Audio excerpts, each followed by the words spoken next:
எல்லாருக்கும் வணக்கம். அறப்போர் இயக்கம் நிறைய பேருக்கு தெரியாது.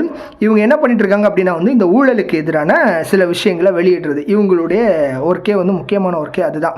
ஸோ இவங்க ஆர்டிஐ, அதாவது தகவல் அறியும் உரிமை சட்டம், இது மூலமாக கிடைக்கிற தகவல்கள், அந்த தகவல்களை வெளியிடுறது தான் இவங்களுடைய வேலை.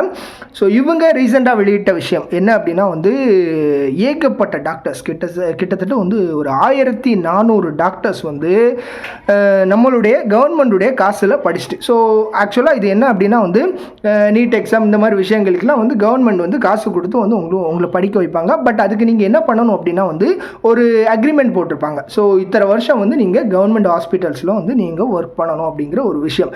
அப்படி உங்களால் ஒர்க் பண்ண முடியல, அதுலேருந்து வெளியே வர்றீங்க அப்படின்னா ஒரு குறிப்பிட்ட தொகை அபராதமாக விதிக்கப்படும். அந்த அபராத தொகையை நீங்கள் கொடுக்கணும். இதுதான் யதார்த்தம். பட் இந்த விஷயம் கிட்டத்தட்ட 1990 இருந்தே இந்த ஒரு சம்பவம் நடந்திருக்கு. கிட்டத்தட்ட அதாவது அறப்போர் இயக்கம் ஒரு 229 டாக்டர்ஸை வெளியிட்டிருந்தாங்க.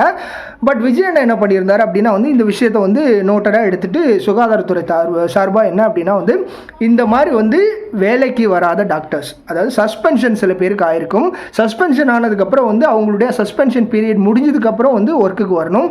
அப்படி வராதவங்க அப்படின்ற மாதிரியும் கிட்டத்தட்ட ஒரு 1400 பேர் வேலைக்கே வராமல் சம்பளம் வாங்கிட்டு இருக்காங்க. ஒரு டாக்டருக்கு ஒரு 50,000 ரூபா சம்பளம்னு வச்சுக்கோங்க.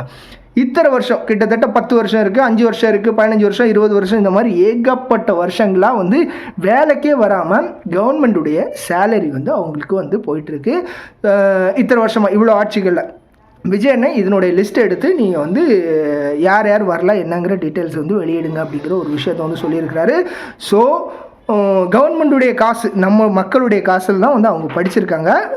நம்மளுடைய காசு எங்கெங்கெல்லாம் எப்படியெல்லாம் போயிட்டுருக்கு அப்படிங்கிற ஒரு விஷயத்த இந்த இடத்துல தெரிஞ்சுக்கோங்க. அடுத்தது இது சார்பாக என்ன வரும் அப்படிங்கிறத பொறுத்திருந்து பார்க்கலாம்.